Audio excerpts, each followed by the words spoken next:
Voy a permitirme leer un comunicado de la presidencia de la iglesia que llegó esta semana, está fechado con el día marzo 21. Dice: Casa sobre la Roca, Iglesia Cristiana Integral Presidencia. En vista de recientes episodios que han causado inquietud en miembros de nuestra iglesia, nos permitimos expedir el siguiente comunicado. Personas no pertenecientes a nuestra comunidad se han dedicado a hacer proselitismo, especialmente en grupos caseros de jóvenes. Se presentan como mensajeros de lo que en términos generales llaman nueva reforma, pero no pertenecen a ninguna institución reconocida dentro de la ortodoxia cristiana. Dan palabra que dicen profética, imponen manos y reparten caprichosamente supuestos dones espirituales. En Casa sobre la Roca, Iglesia Cristiana Integral, se encuentra reglamentado todo ejercicio ministerial y por lo tanto actividades no oficiales como las resaltadas están completamente por fuera de la declaración de fe y los estatutos de nuestra iglesia, ceñidos a la palabra de Dios.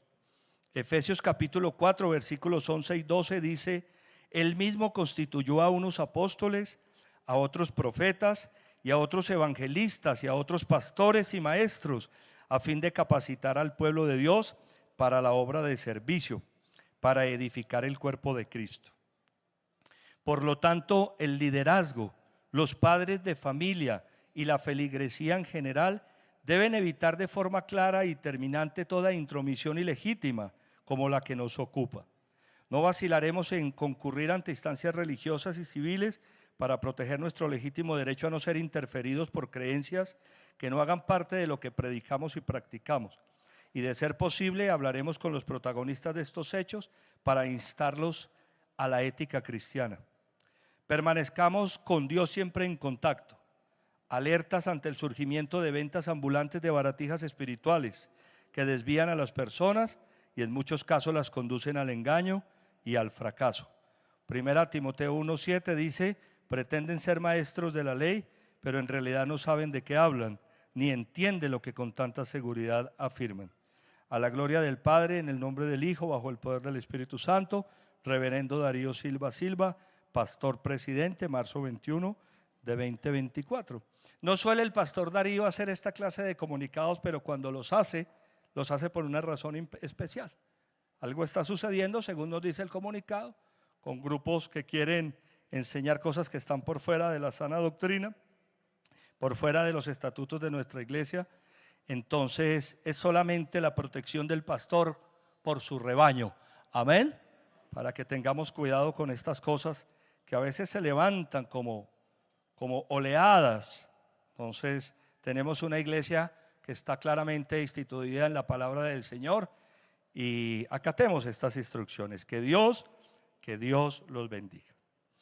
Bueno, vamos a ir a la palabra del Señor. Nuestra primera enseñanza de la temporada de Semana Santa. Lucas capítulo 19, por favor, versículos 47 y 48. Acompáñenme en esta mañana en su Biblia. Lucas 19, 47, 48.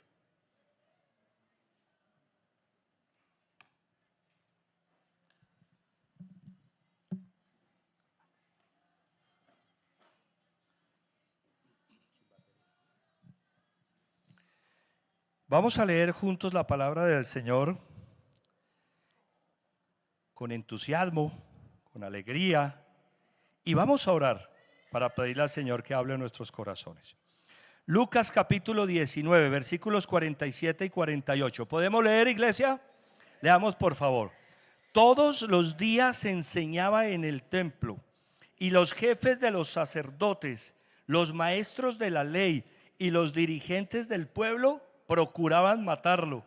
Sin embargo, no encontraban la manera de hacerlo porque todo el pueblo lo escuchaba con gran interés. Cierra tus ojos, ora al Señor de manera personal, porque yo voy a hacer lo mismo. Padre, gracias te damos, Señor, en esta mañana. Yo quiero alabarte por tu hermosa palabra. Tu palabra ha quedado revelada para instruirnos, Señor, para formarnos, para guiarnos en el camino. Yo quiero alabarte, Señor, por esta temporada que comenzamos hoy de Semana Santa, y te pido que cada palabra construya, Señor, un conocimiento profundo de lo que tú quieres y esperas para nosotros, para cada uno de nosotros, para mí, Señor, en este tiempo. Gracias porque tu palabra es verdad y tu verdad es liberadora. Libera, Señor, mi corazón, mi alma de todo prejuicio, de todo temor, Señor mío, de toda preocupación. En el nombre del Señor Jesucristo. Amén, amén y amén. Doy un saludo especial a todos los que están en casa. Que Dios los bendiga. Me gusta saludarlos, me gusta recordar que tenemos una audiencia, si me permiten la expresión, una feligresía que se congrega virtualmente. Y eso es muy importante. Que Dios los bendiga. La Biblia dice que el Señor Jesucristo todos los días, ¿cuándo? Todos los días. Diga, estas son palabras de la última semana del Señor, de la semana, de lo que llamaríamos la Semana Santa, de la última semana del Señor, y está en Jerusalén. Dice la Biblia que todos los días enseñaba en el templo, y los jefes de los sacerdotes, los maestros de la ley y los dirigentes del pueblo. Oiga, los dirigentes de la iglesia, del judaísmo, los dirigentes de la ley, los que enseñaban la palabra de Dios, estaban pendientes a lo que el Señor Jesús decía, ¿cierto? No, dice que lo querían matar, procuraban matarlo. Sin embargo, no encontraban la manera de hacerlo. Esta es una razón bien interesante. Porque todo el pueblo que lo escuchaba con gran interés. Qué bonito eso, ¿cierto? El pueblo lo estaba escuchando, escuchaba al Señor Jesucristo con gran interés. En otra porción de la Biblia, un pasaje paralelo dice que lo escuchaban porque les enseñaba como quien tenía autoridad. Eso es muy interesante. Hay quienes lo querían matar, hay quienes lo querían escuchar. Hay quienes querían deshacerse de él, hay quienes querían escuchar lo que él tenía para decir. Jesús llegó en una semana como esta a Jerusalén y no pudo pasar desapercibido. Es más, quiero decir esto, no quiso pasar desapercibido. Es que no era posible hacerlo, porque su presencia, sus enseñanzas, sus cuestionamientos, sus enfrentamientos, si se quiere, ocasionaron que fuera imposible que pasara desapercibido.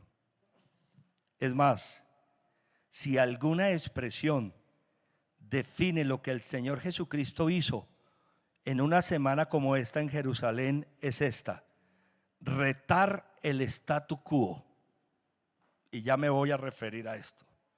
Pero si algo hizo el Señor Jesús en una semana como esta, hace el tiempo que vino, ya más de 2000 años, fue retar el statu quo o al statu quo. Analicemos un poco esta expresión. ¿Qué significa retar? Retar significa desafiar. Retar es desafiar.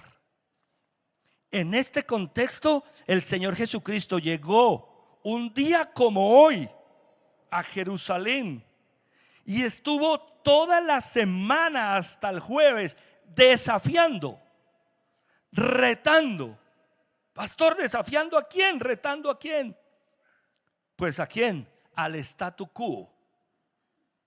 Entonces, ¿qué significa el statu quo? Statu quo es el estado de las cosas en algún momento en particular. Eso significa esa expresión, el estado de las cosas en algún momento en particular. Algo así como: aquí las cosas las hacemos de esta manera, o las venimos haciendo de esta manera. ¿Te has dado cuenta que las cosas comienzan a hacerse de una forma que se vuelve costumbre? Aunque esa forma de hacerlas no sea la correcta, simplemente se vuelve costumbre. Pero a fuerza de costumbre se vuelve normal. Eso es statu quo. el estado de las cosas en algún momento en particular.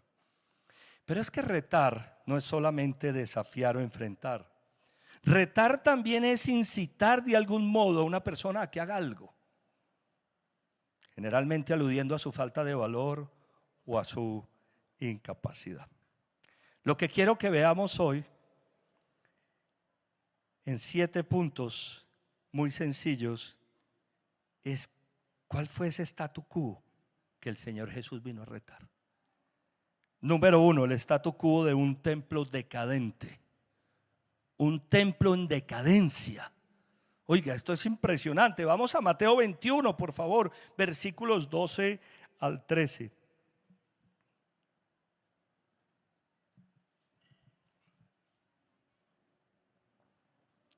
Una vez que el Señor Jesucristo llegó a Jerusalén, dice la Biblia allí, Jesús entró ¿en dónde? En el templo. Y echó de allí a todos los que compraban y vendían. Volcó las mesas de los que cambiaban dinero y los puestos de los que vendían palomas. ¿A ti te suena la asociación entre el templo y al parecer un estado mercantilista que hay dentro del templo? A mí no me suena, yo no me puedo imaginar eso.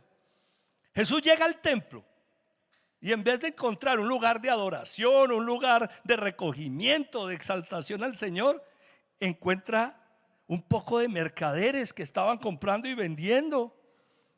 Y entonces dice que volca las mesas de los que cambiaban dinero, oiga, casas de cambio, y los puestos de los que vendían palomas. Yo me imagino las jaulas, yo me imagino el desorden. Versículo 13, escrito está: mi casa será llamada casa de oración, pero ustedes la han convertido en cueva de ladrones. ¿Qué te parece el status quo del templo en esa ocasión? Habían convertido el templo en una casa de ladrones, dice el Señor, no en una casa de oración. ¿Te das cuenta cómo a veces dejamos que sucedan cosas aún en nuestra propia vida que se van volviendo normales, pero que son anormales a los ojos de Dios? Y entonces Jesús tiene que llegar a poner orden en un templo decadente. Se le acercaron en el templo ciegos y cojos y los sanó. Yo me pregunto, ¿hace cuánto tiempo no había una sanidad en ese templo? No crean que esta palabra no me ha cuestionado, porque si algo le pido yo al Señor es que en este lugar sucedan milagros. Amén. El templo es casa de milagros. El templo es casa de oración. Y preocúpese cuando en el templo no ocurran milagros. Amén, iglesia. Porque eso sería decadencia. Si no hay oración, si no hay milagros, hay decadencia. Se le acercaron en el templo ciegos y cojos y los sanó.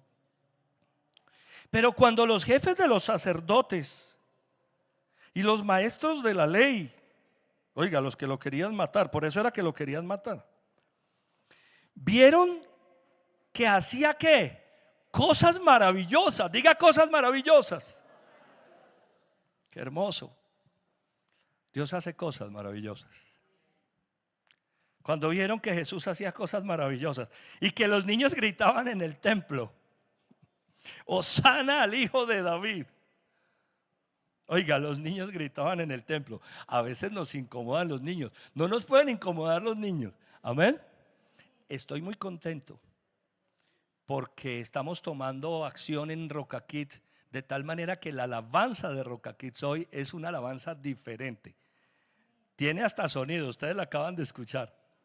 Movida, con canciones, los niños alabando al Señor. Y esta mañana los felicité porque eso me parece muy bonito.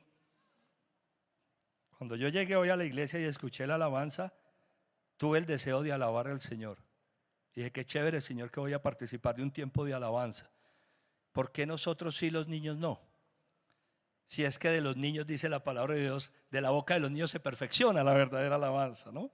Hosana al hijo de David. Cuando los maestros de la ley, los jefes, escucharon y vieron lo que estaba pasando, se indignaron. Oiga, en vez de meterse en la sintonía, se indignaron.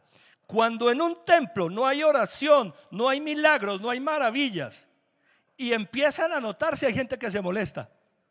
Oiga, ¿qué es eso que está pasando acá? Eso no nos puede volver costumbre. Lo que debe ser costumbre para nosotros son los milagros y las maravillas del Señor. Amén. ¿Oyes lo que estos están diciendo? Protestaron. Claro que sí, respondió Jesús. ¿No han leído nunca? En los labios de los pequeñitos y de los niños de pecho has puesto tu alabanza. Entonces los dejó y saliendo de la ciudad se fue a pasar la noche. Les conté que estoy estudiando griego en la universidad, ¿cierto? Oiga, a mí me pasan unas cosas. El viernes en clase de filosofía y lógica por la noche preguntó el profesor, alumnos de primer semestre, ¿quiénes de ustedes están estudiando lengua? Yo, profe, porque me pusieron a estudiar griego 1. Eso sería, después les cuento por qué. La Biblia dice que saliendo de la ciudad se fue a pasar la noche en Bitanía, es decir, en Betania. En Betania. Jesús tenía una familia muy hermosa en Betania, de amigos, que eran Lázaro y sus hermanas. Entonces él trabajaba en Jerusalén, ministraba en Jerusalén, pero dormía en Betania. Un templo decadente. Jesús vino a retar el statu quo de ese templo. Eso fue lo que Jesús encontró cuando llegó a Jerusalén. Un templo en decadencia. Las cosas haciéndose de una manera diferente a lo que se había establecido por Dios. Número 2, retando el statu quo de la incredulidad patente, es decir, manifiesta. Vamos ahí mismo en el versículo 18, Mateo 21, 18 al 22. Muy de mañana, estaba en Betania, ¿no? En Betania, ya me cruzó el griego.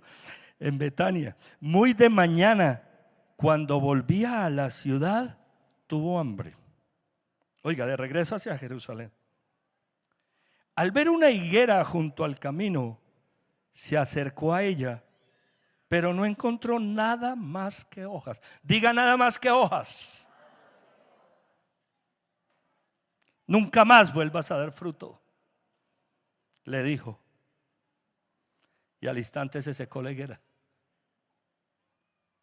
Los discípulos se asombraron al ver esto. ¿Cómo es que se secó la higuera tan pronto?, preguntaron ellos.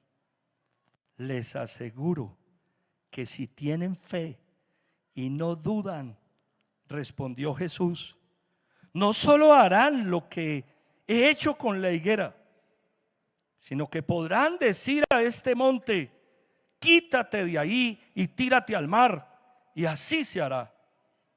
Lea conmigo el versículo 22, por favor. Si ustedes creen, recibirán todo lo que pidan en oración. Oiga, qué cosa tan impresionante. Miren, en la Biblia no hay nada casual. Nada casual. ¿Sabe qué me gusta de este texto, de esta porción de la Biblia? Que Jesús va con sus discípulos. Es decir, que los incrédulos eran sus discípulos. La incredulidad patente estaba en aquellos que llevaban 3 años caminando con Él. A mí me impresiona al Señor Jesucristo exaltando la fe de quienes se supone no deberían tener fe. ¿Recuerdas cuando exalta la fe de un centurión? A veces la gente que no está más cerca de Dios tiene más fe que los que se supone que estamos cerca de Dios. Entonces yo me pregunto, ¿quién estará más cerca? Viene el Señor Jesús con hambre, unas ganas de un higo. Oiga, qué bueno un higo ahora que voy para Jerusalén, tanto trabajo que nos espera. Y la higuera estaba vacía. No tenía fruto. No había fruto en la higuera. No encontró nada más que hojas. Y Él le dice por medio de su palabra, nunca vuelvas a dar fruto. Y al instante la higuera se secó. Y los discípulos se quedan asombrados. ¿Cómo es que se secó la higuera tan pronto?, preguntaron ellos. Les aseguro que si tienen fe y no dudan, no solo harán lo que he hecho con la higuera, sino que podrán decir a este monte: quítate de ahí, tírate al mar, y así se hará. Si ustedes creen, recibirán todo lo que pidan en oración. Oiga, el Señor Jesucristo vino a retar el statu quo de una incredulidad patente. Eso vino a hacer. ¿Por qué creen que a ustedes les cabe en la cabeza que el Señor le diga a una higuera que se ese camino? ¿Qué lección quería dar? Que por la fe podemos pedir lo que nosotros queramos en oración y Dios nos lo da. Amén. Eso sí es tremendo. Es que la incredulidad a veces llega a nuestro corazón y ese es el estado normal del que se supone es un creyente.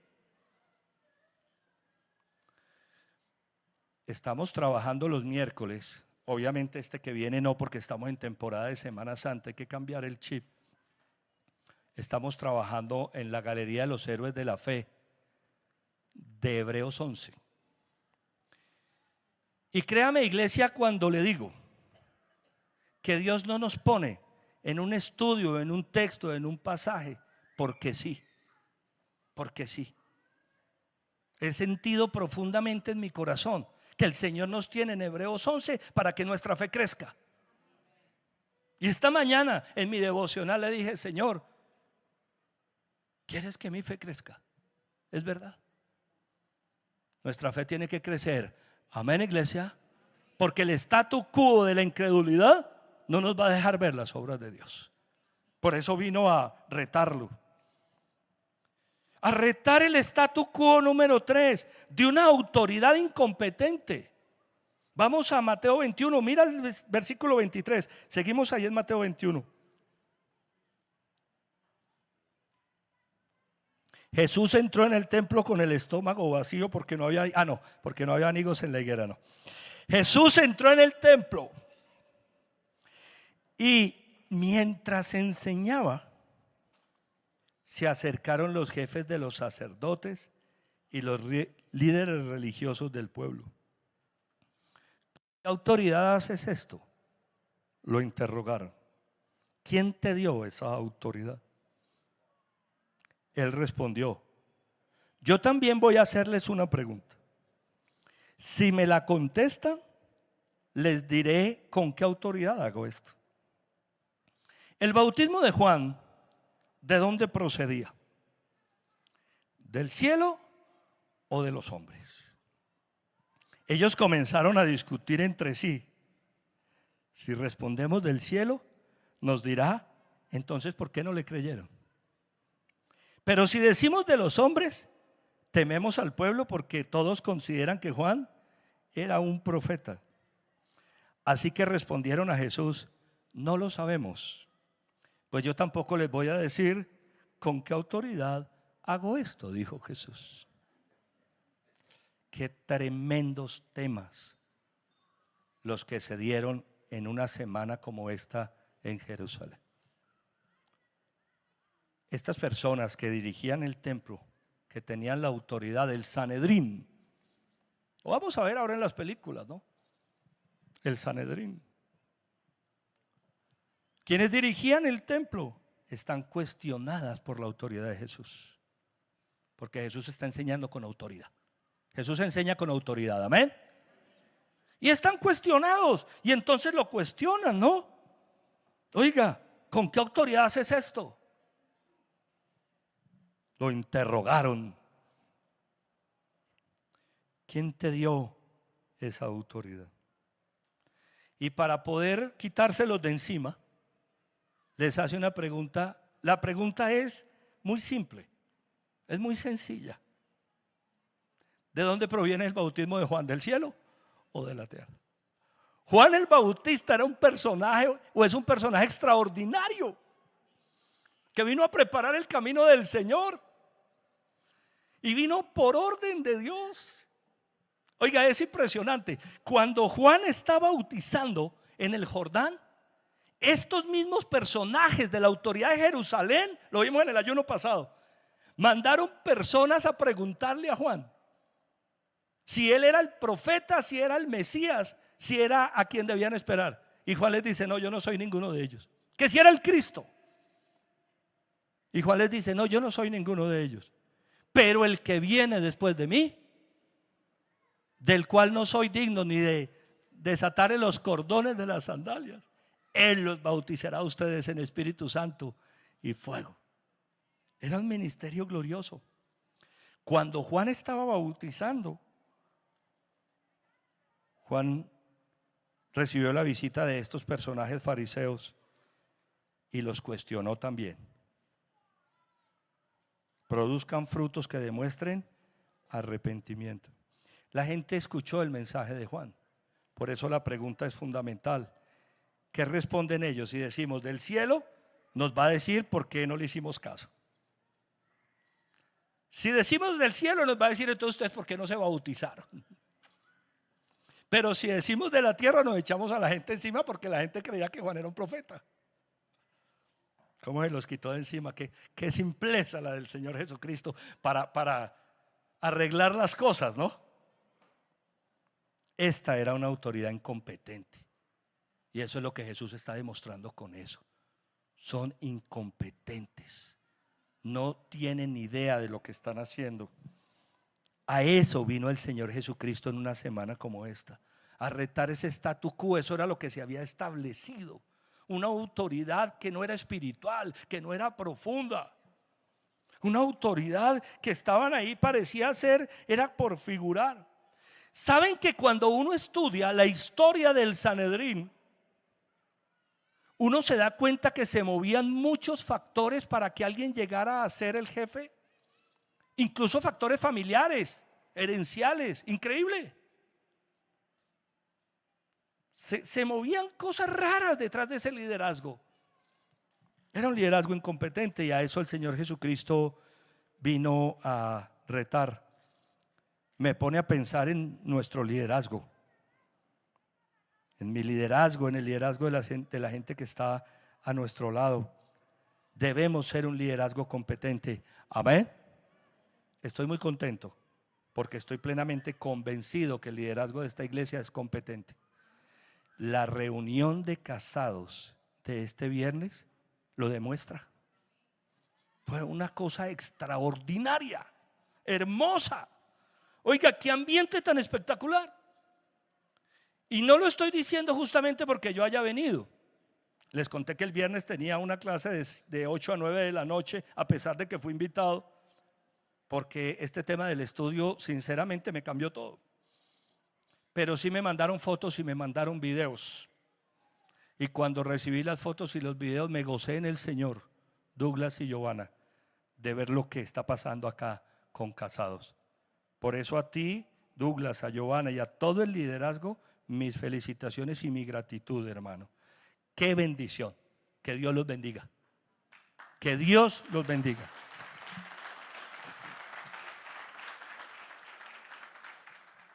La reunión de jóvenes de anoche, 6 de la tarde, que estaba yo en el templo. Qué belleza de reunión. Qué bendición. Dice uno: gracias, Señor, por ese liderazgo que tú has dado. Pero nosotros como líderes tenemos que buscar siempre ser competentes delante del Señor. Amén. Que cuando el Señor nos haga una pregunta, nosotros tengamos la capacidad de responderle. Y no como esta gente tratando de cubrirse. No. Retando el statu quo, número 4, de una sociedad invidente. Oiga, ¿cómo así, pastor? Que una sociedad invidente. Vamos a Lucas, por favor, 19. Dejemos el pasaje de Mateo y vamos a Lucas 19, 41. Una sociedad invidente. Cuando se acercaba a Jerusalén, Jesús vio la ciudad y ¿qué hizo? Lloró por ella. Oiga, un día como hoy Jesús va hacia Jerusalén, ve la ciudad y se entristece, se pone a llorar. Dijo: ¿cómo quisiera que hoy supieras lo que te puede traer paz? Pero eso está, ¿qué, iglesia? Oculto a tus ojos. Por eso dije una sociedad invidente. Tienen ojos, pero no qué. Pero no ven, dijo el Señor. Oiga, se entristece, llora y dice: ¿cómo quisiera que hoy supieras lo que te puede traer paz? Pero eso ahora está oculto a tus ojos. Te sobrevendrán días en que tus enemigos levantarán un muro, te rodearán y te encerrarán por todos lados. Te derribarán a ti y a tus hijos dentro de tus murallas. No dejarán piedra sobre piedra, porque no reconociste el tiempo en que Dios vino ¿a qué? A salvarte. Qué sentencia tan impresionante, ¿no les parece? Oiga, qué sentencia tan puntual, tan impresionante. Como ustedes no reconocieron el tiempo en el que Dios vino a salvarlos, lo que les va a venir es una crisis terrible. Sus ciudades, sus familias, sus hijos. Cuando uno no ve, cuando uno tiene ojos pero no ve, el Señor Jesús vino a retar esa sociedad que no ve, que está ciega, que no entiende. Me ponía a pensar, si estas personas hubieran aceptado a Jesucristo, hubieran reconocido a Jesús como su Señor, si estos judíos de la época, el Sanedrín, los líderes, los maestros de la ley, hubieran reconocido a Jesús, ¿cómo hubieran sido las cosas de distintas? No pasaron más de 30 años, o quizá un poquito más, porque en el año 70 Nerón destruyó la ciudad y la quemó, a Jerusalén, y derribó el templo. Oiga, lo que el Señor dice es tremendo. Cuando Dios dice algo, hermano, se cumple. 35, 37 años después, vemos a Nerón destruyendo a Jerusalén. ¿Por qué? Porque la sociedad no vio, no reconoció el tiempo en el que Dios vino a salvarlo. Por eso viene a retar ese statu quo. ¿Saben que estaba pensando? Que no es tan distinta la sociedad de aquel entonces a la sociedad de hoy. Una sociedad que no quiere ver a Dios, que no lo quiere ver. Esta semana estuve pendiente en vivo de la discusión en la Cámara de Representantes de la ley que llaman inconvertibles. Los representantes a la Cámara de corte progresista están promoviendo una ley, quieren que se convierta en ley de la República, algo que llaman inconvertibles, es decir, que tú no le puedes decir a una persona que está dudando frente a su tema de género que no es lo que él piensa, sino que es lo que es. Que no se lo puede decir ni un padre de familia, ni un pastor, ni un psicólogo, ni un médico, ni un psiquiatra, ni un padre, ni un sacerdote. Porque de decírselo y de la persona verse compelida de alguna manera o rechazada, esa autoridad puede verse en un problema. Y la fuente de esa ley son engaños y mentiras de estas personas en algo que han llamado terapia de conversión, porque ellos le están metiendo el cuento a toda la sociedad que en las iglesias, porque es un tema contra la iglesia cristiana, sobre todo, que en las iglesias tenemos algo que se llama terapia de conversión, donde metemos a las personas que tienen estas dudas en agua o les hacemos choques eléctricos y una cantidad de mentiras rampantes. Jamás haríamos nosotros algo así, porque eso va en contra de la dignidad humana. Amén. Eso sería una tortura y eso es un delito.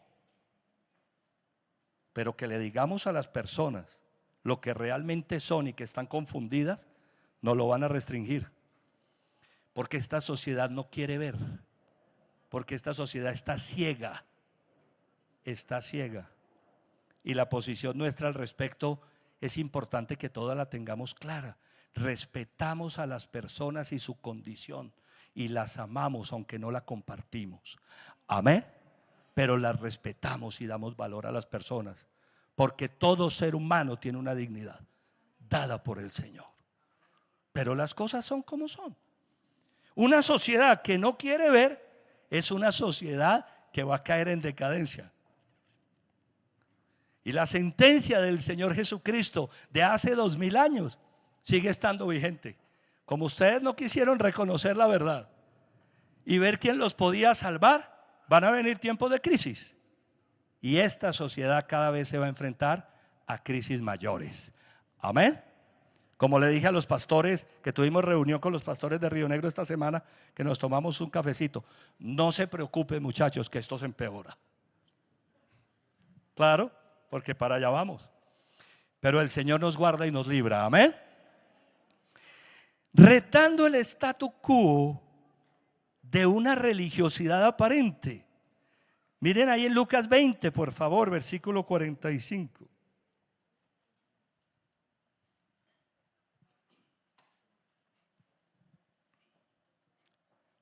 Entre otras cosas, perdónenme que les diga esto, ya habiendo pasado al otro punto. No existe tal cosa como que la gente no se pueda convertir de ser un homosexual a convertirse en una persona heterosexual. Eso no existe. Eso existe en el ideario del progresismo. Y les voy a decir por qué. Un extraordinario amigo que yo tengo llegó a la iglesia siendo homosexual. Y por la gracia del Señor se convirtió nuevamente en una persona heterosexual. Se casó, tiene una familia constituida y es una gran bendición. Amén. No existe tal cosa como que una persona no puede echarse para atrás. Y el ejemplo más grande está dentro de ellos mismos. ¿O no se acuerdan de Nerú? Que era homosexual y ahora es una persona heterosexual. Entonces, ¿cuál es la verdad? Bueno, sigamos adelante. Una religiosidad aparente. Lucas capítulo 20, versículos 45 al 47. Mientras todo el pueblo lo escuchaba, oiga, ¿todo el pueblo qué? Escuchen que esto es interesante. Mientras todo el pueblo lo escuchaba, esto no lo dijo Jesús detrás de las puertas. Esto es interesante, porque esto es un tema complejo. Cuando todo el mundo lo está escuchando, Jesús dice esto.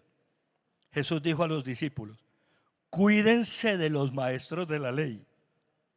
Les gusta pasearse con sus ropas ostentosas y les encantan que los saluden en las plazas, ocupar los primeros asientos en las sinagogas y los lugares de honor en los banquetes.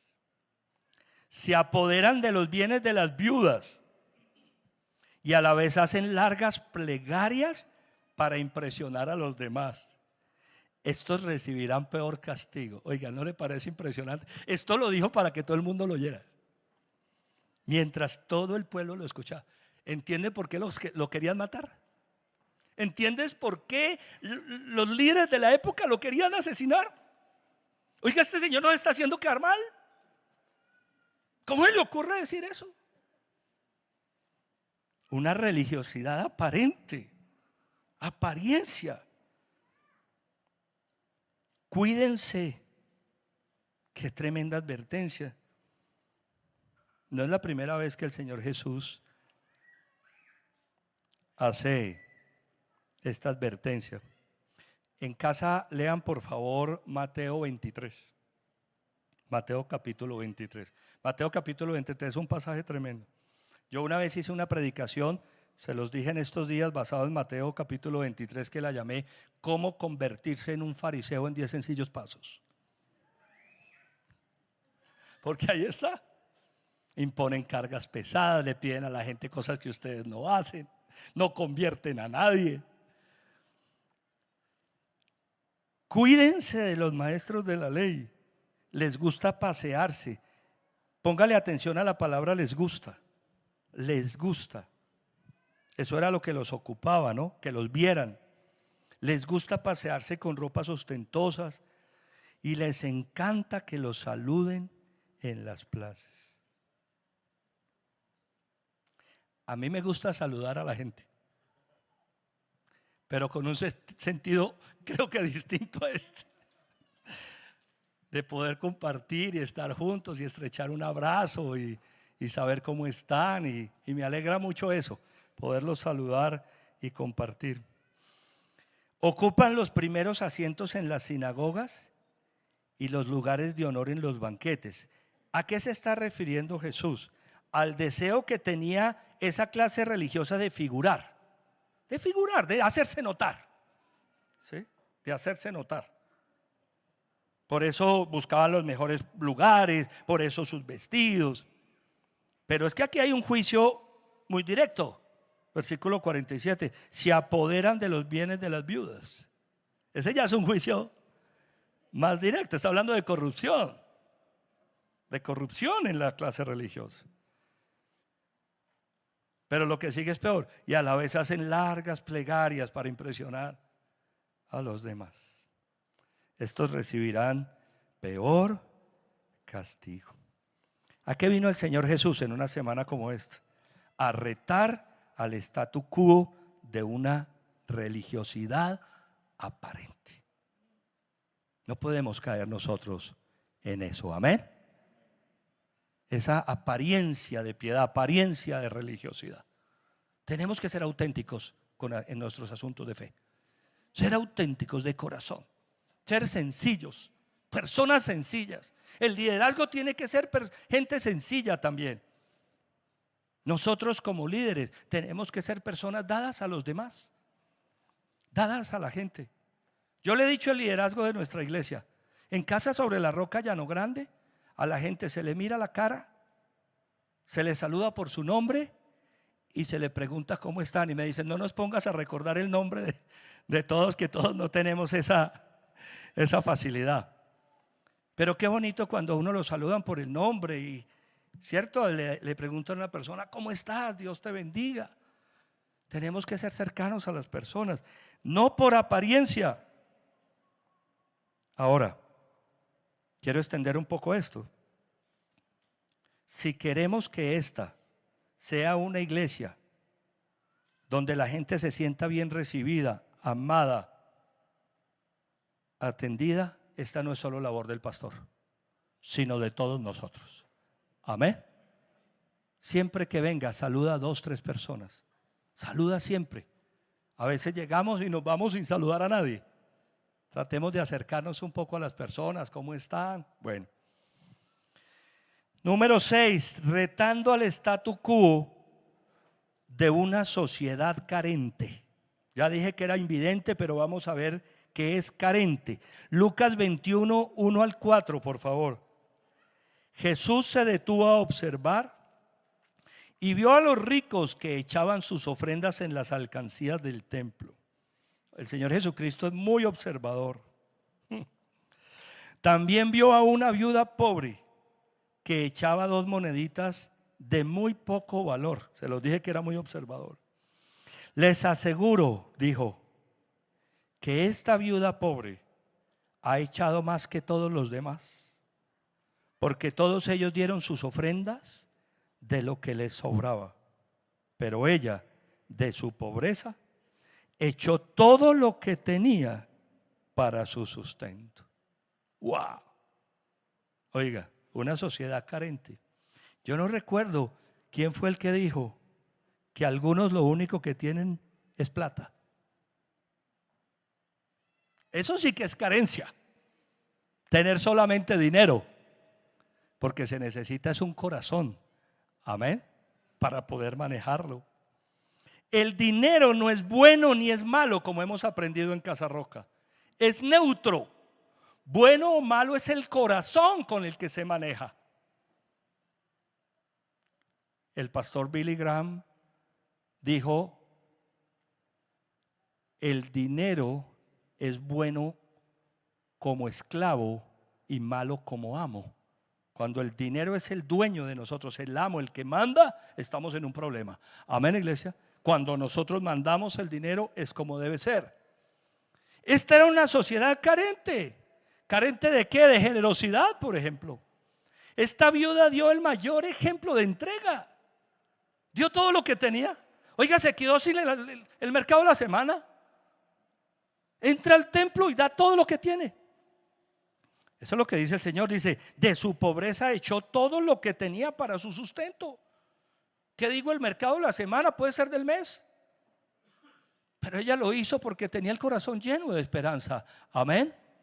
Los ricos, que dice el Señor Jesucristo, echaron las ofrendas en las alcancías del templo, dice la palabra del Señor, pero no lo hicieron con el corazón de la viuda. La viuda de este pasaje nos da un ejemplo a nosotros. Se necesita el corazón para dar. Amén. Se necesita un corazón entregado, se necesita un corazón generoso. Esta sociedad se parece mucho a la de la época del Señor Jesús. Es una sociedad carente. Es carente de principios y valores, pero también es carente de entrega hacia los demás, de entrega hacia Dios, de entrega hacia otros. Estamos viendo muchas veces por nosotros mismos y no nos alcanza la visión para ver más allá de nuestras propias necesidades. La Biblia dice que Jesús es un gran observador. Amén, iglesia. Jesús es un gran observador. Jesús está mirando nuestro corazón y está viendo con qué corazón hacemos las cosas. Hemos dicho que todo lo que hagamos debemos hacerlo de corazón. Amén, iglesia. Todo lo que hagamos de corazón. Quiero terminar con este punto, retando el statu quo de un corazón ambivalente. Regresemos al capítulo 19, 2 capítulos atrás, por favor.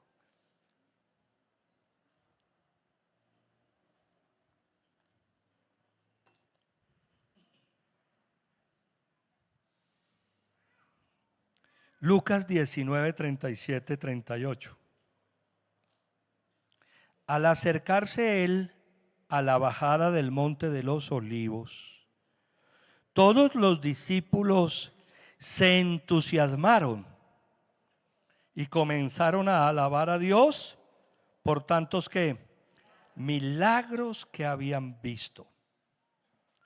Vean ustedes, Jesús viene descendiendo hacia Jerusalén, viene en el burrito como se narra en la Biblia, y dice que los discípulos se entusiasmaron por todos los milagros que habían visto, porque el Señor Jesucristo venía haciendo muchos milagros. Gritaban, ¿qué gritaban? Bendito el Rey que viene en el nombre del Señor, paz en el cielo y gloria en las alturas.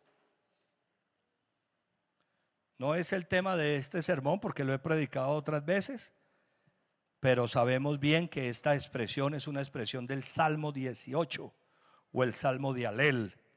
Hosana en el cielo. Hosana significa salva ahora. ¿Por qué hablo del statu quo de un corazón ambivalente? A mí me impresiona lo que va a pasar en una semana como esta en Jerusalén hace 2000 años. Jesús viene descendiendo hacia la ciudad y la gente está gritando: bendito el Rey que viene en el nombre del Señor. Bendito el Rey que viene en el nombre del Señor, paz en el cielo y gloria en la tierra. 4 días después, el jueves, esto es domingo, el jueves estoy plenamente convencido que muchos de estos que están gritando, ¿qué era lo que estaban haciendo? Gritando, oiga, gritando. Esto no fue que, ay Señor, pase, no, gritando. Usted sigue leyendo y dice que los sacerdotes se ofenden. El jueves, 4 días después, también estaban gritando. ¿Qué estaban gritando? Crucifícalo. ¿Cómo es el corazón del ser humano?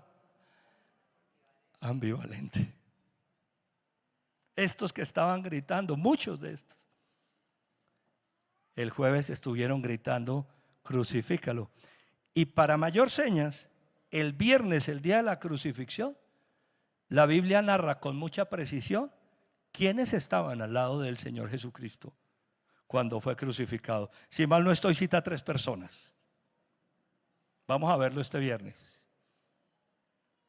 3 personas. Aquí habla de que la multitud estaba gritando. ¿Cómo murió el Señor Jesucristo? Solo. Porque el Señor Jesús viene a retar el estado del corazón de las personas. Un corazón ambivalente. A veces le decimos que sí, a veces le decimos que no. A mí me llama la atención la palabra entusiasmo.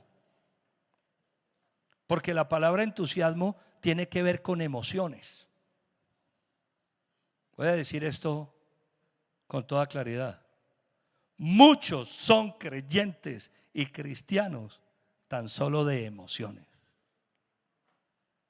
Se entusiasman con ciertas cosas, pero cuando viene la prueba, cuando viene la dificultad, se les acaba el entusiasmo. Ese es el corazón ambivalente. La fe es la que le permite a uno tener un corazón definido, decidido por el Señor independientemente de las circunstancias. Amén. La decepción que muchas de estas personas se llevaron porque no entendieron que el Señor Jesucristo venía a entregar su vida para salvarla de ellos, fue mucha. Se decepcionaron. Es tan impresionante la decepción que se llevaron, que 2 de estos discípulos que estaban gritando acá, después de la crucifixión, el Señor se los encuentra camino a Emaús. ¿Recuerdan el pasaje? Vienen en una decepción, en una tristeza, corazón ambivalente. Y les dice el Señor: oiga, muchachos, ¿ustedes qué les pasa? ¿Cómo así? ¿Tú eres el único peregrino que no se ha enterado de las últimas noticias de Jerusalén? Jesús de Nazaret. Creíamos que era el Hijo de Dios, pero lo mataron ayer.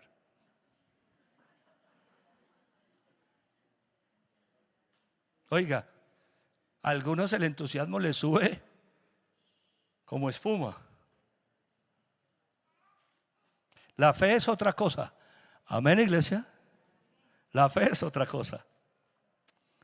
Estuve pensando que en cada uno de estos hechos que hemos analizado, de una u otra manera nos vemos nosotros reflejados. El templo.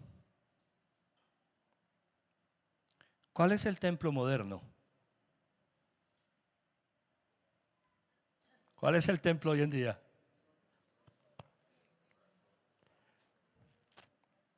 ¿Será que mi templo está en decadencia? ¿Qué está pasando en mi corazón? ¿Están sucediendo milagros? ¿Hay alabanza? ¿Hay alegría porque Dios hace maravillas? ¿O es un templo que dejó de ver las grandes cosas de Dios y darle gracias a Dios por sus obras maravillosas? ¿Será un templo en decadencia a causa del pecado? Porque cuando entra el pecado se lleva por delante todo lo demás. Amén, iglesia. Y entonces la alegría, la paz del corazón, la alabanza se reemplaza por tantas cosas. ¿Será nuestro corazón un corazón donde la incredulidad está patente, manifiesta, donde hemos dejado de creer, de confiar? Jesús dijo: si creen, diga conmigo, si creen. ¿Cómo es mi corazón? Porque esos hechos de hace 2000 años, que fueron reales, históricos, bíblicos, nos tienen que hablar a nosotros hoy en esta temporada de Semana Santa. Si nosotros no dejamos que la palabra de Dios nos cuestione, quizá esta semana para nosotros sea una semana religiosa, y Dios no quiere religiosidad, ya lo vimos. ¿Cómo es la autoridad que nosotros ejercemos? Me cuestionaba, ¿cómo es la autoridad que yo ejerzo? ¿Será que soy una autoridad cuestionada? ¿Que soy una autoridad, como vimos hoy, incompetente?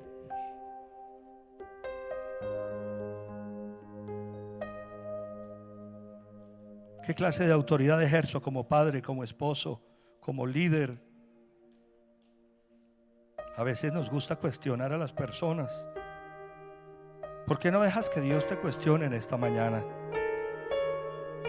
¿Cómo es la autoridad que nosotros ejercemos? ¿Como la de los líderes de aquel entonces? ¿Acomodados?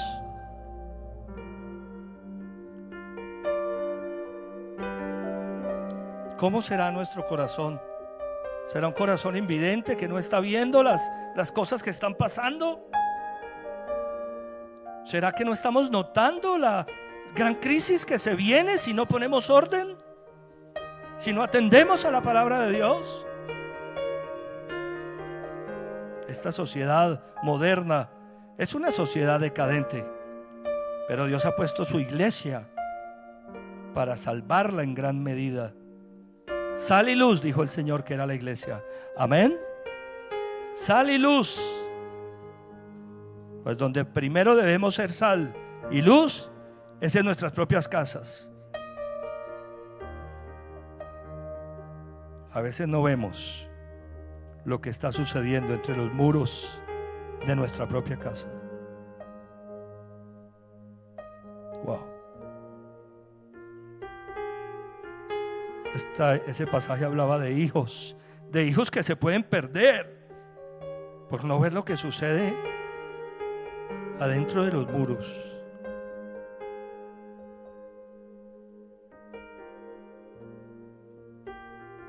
¿Será que nuestro corazón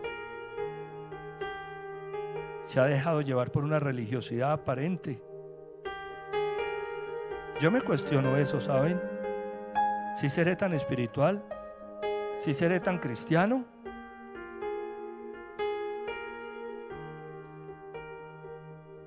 Es tiempo de romper toda tradición, toda religiosidad e ir a aguas más profundas.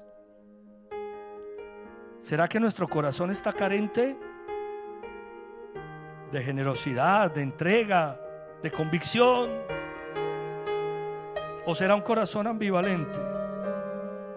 Un día creemos, un día nos levantamos con la fe necesaria para mover una montaña. Al otro día no somos capaces de mover nuestra propia vida. Iglesia, con tus ojos cerrados. Un día como hoy llegó el Señor Jesucristo a Jerusalén a retar el statu quo, es decir, la manera como se estaban haciendo las cosas.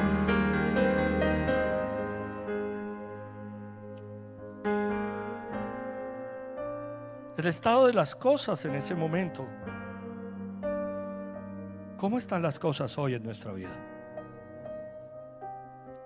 El Señor Jesucristo siempre va a venir a retarnos, siempre. Yo lo entendí hace mucho tiempo. Él me está retando todo el tiempo, porque no quiere dejarme igual. Por eso se atrevió a hacer lo que hizo, a cuestionar, a señalar, a profetizar. Creo que lo mejor que podemos hacer en este tiempo es atender a ese reto que el Señor Jesús nos hace de nuestra fe cotidiana, de nuestra espiritualidad, de nuestras acciones como padres, como esposos, como personas, como hermanos, como hijos, como miembros de una sociedad, como feligreses de una iglesia. Y que ese desafío nos lleve a hacer cambios en nuestra vida. Dile al Señor con tus ojos cerrados, abre tu corazón. Dile, Señor, que los desafíos que me presentas cotidianamente me lleven a hacer cambios permanentes, cambios consistentes. Porque no quiero, Señor, ser como aquellos que en vez de ponerse de acuerdo contigo comenzaron a perseguirte. que en vez de abrir su corazón y reconocer sus errores, se ofendieron. Ayúdame, Señor, yo te necesito. Quita toda comodidad hoy en mi vida, toda incredulidad, quita todo pecado, quita toda avaricia, quita toda religiosidad y dame la oportunidad, Señor, de tener un corazón que te agrade, que te siga, que te sirva, que te honre, que te alabe, que te reconozca, que te lleve, que te muestre a las personas que no te conocen, y que lo haga con amor. Gracias te damos, Señor. Hoy te alabo y te bendigo con todo mi corazón, y te doy gracias, Señor, en Cristo Jesús. Amén, amén y amén. Dale un fuerte, fuerte aplauso al Señor.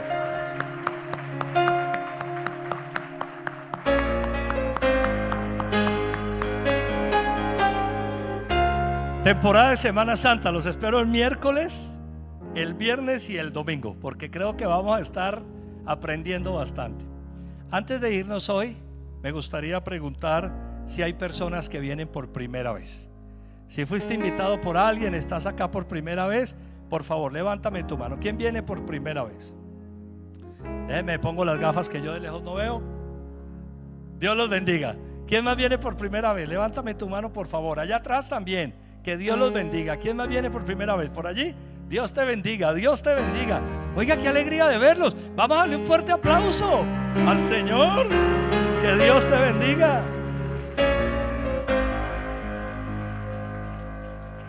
Voy a pedirles en favor a ustedes que vienen por primera vez. Siempre hacemos esto. Oiga, dije siempre hacemos esto y pensé que no se vuelvan tradición las cosas, porque eso fue lo que el Señor Jesús vino a retar, la tradición. Pero lo hacemos porque tiene un sentido muy poderoso. Invitamos a las personas que vinieron por primera vez a hacer una oración, a decirle al Señor Jesucristo que venga al corazón. ¿Y saben cómo lo hacemos? A través de una oración muy sencilla. A ustedes que levantaron su mano les voy a pedir un favor. Vengan por un momento acá al frente, porque vamos a hacer acá la oración y luego vamos a ir al salón de bienvenida, porque hay algo especial para todos ustedes. Iglesia, démosle un fuerte aplauso al Señor.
Muy bien. ¿Hay alguien más que venga por primera vez? O tal vez ha venido otras veces, pero nunca hizo una oración para decirle a Cristo que venga al corazón. ¿Está completo el grupo? Solía decir esto: Dios sabe. A ustedes que están acá al frente voy a pedirles un favor, cierren sus ojos. Iglesia, vamos a acompañarlos, voy a guiarlos en una oración. Por favor, repítela con todo tu corazón. Si estás en casa, repite esta oración, y si estás por primera vez, con mucho más entrega. Que no nos falte la entrega, que no nos falte la fe. Con tus ojos cerrados, por favor, digan conmigo esto: Señor Jesucristo, yo te necesito. Abro la puerta de mi corazón y te pido que entres en él y que hagas de mí la persona que tú quieres que yo sea. Yo reconozco que he cometido muchos errores, fallas y pecados. Hoy me arrepiento de todas esas cosas y acepto que tú fuiste a la cruz a morir por mis pecados, que resucitaste de los muertos para darme vida eterna. Señor Jesucristo, dame la vida que tienes para mí. Amén y amén. Dale un fuerte, fuerte aplauso al Señor.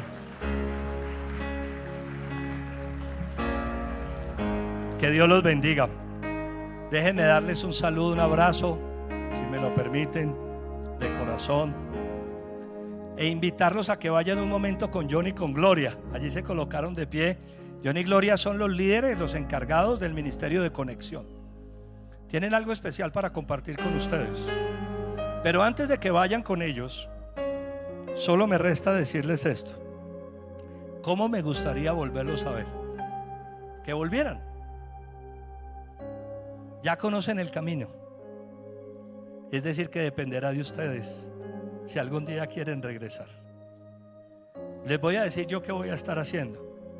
Voy a estar orando para que Dios me permita volverlos a ver, y que ustedes sigan viniendo, hagan de esta su iglesia, su casa, y que podamos crecer juntos en las cosas de Dios. Esta es su casa. Que Dios los bendiga.